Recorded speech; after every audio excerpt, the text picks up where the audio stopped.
Welcome to the Factorologist.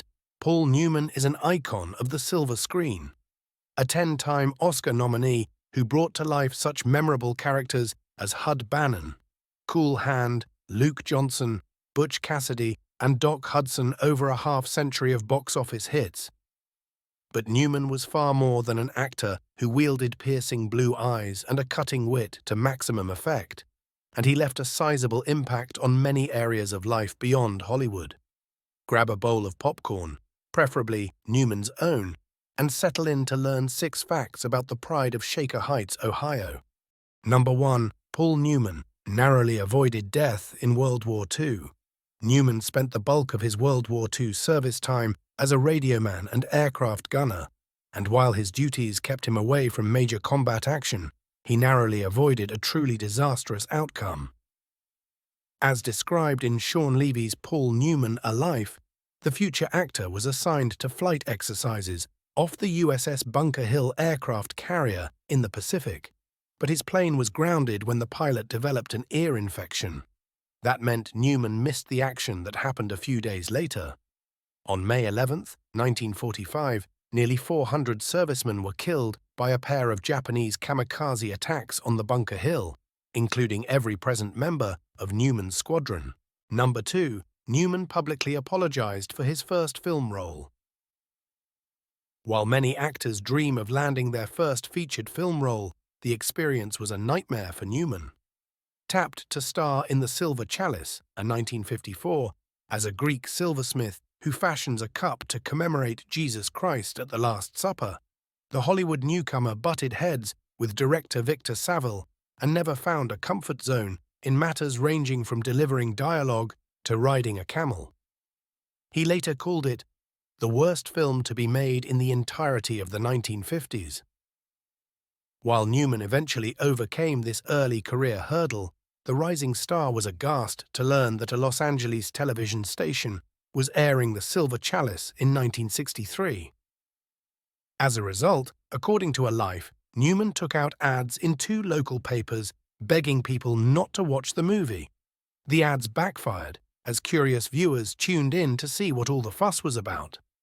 Number 3. Newman was named to the enemies list of President Richard Nixon. By the late 1960s, Newman was secure enough in his life and career to speak up about his political beliefs.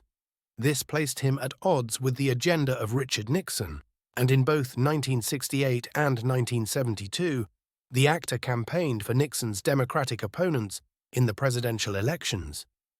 Newman's public advocacy was such that he was included on White House Special Counsel Charles Colson's list of 20 enemies who presented a threat to Nixon's re-election hopes in '72. While Newman often downplayed his acting accolades, he reportedly was thrilled to be considered among the chief antagonists of the Nixon administration. Number 4. Newman was a successful race car driver and team owner. While Newman's turn as an auto racer in 1969's Winning generally isn't counted among his top screen efforts, it is significant for fueling his long-time love affair with the track. After launching a part-time racing career in 1972, Newman claimed the first of 4 national amateur titles in 1976 and finished second in the famed 24 Hours of Le Mans race in 1979.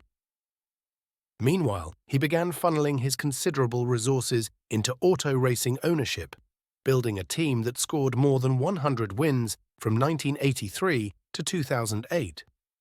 Retaining the need for speed even in his advanced years, the 70-year-old Newman became the oldest driver to be part of a winning team in a sanctioned race with his victory in the 1995 24 Hours of Daytona. He continued racing professionally into his 80s. Number 5. He earned 2 Oscar nominations for one character. Newman is one of just 6 actors to receive Academy Award nominations for playing the same character in 2 separate films.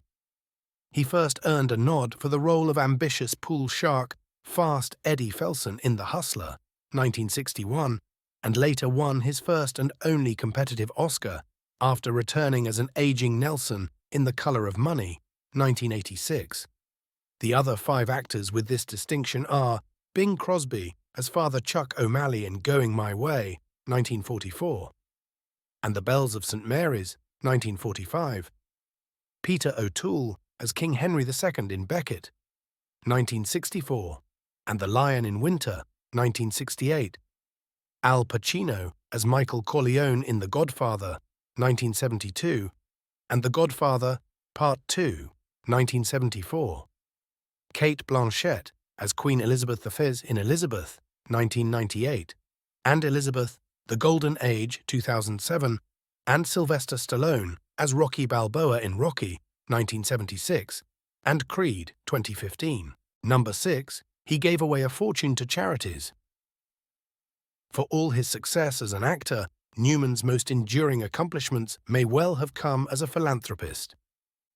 In 1982, he teamed with writer A.E. Hochner to market Newman's own salad dressing, with a pledge to donate all profits to charity. When that proved a hit, the brand grew with the additions of pasta sauce, popcorn, lemonade, and more goodies. In 1988, Newman opened his hole-in-the-wall gang camp to provide a fun respite for sick children. That enterprise, too, quickly became successful enough for expansion.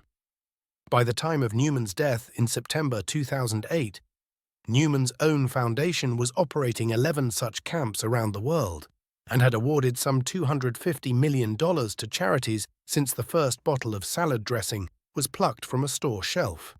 If you want to learn any more facts on various topics, please subscribe, and until next time.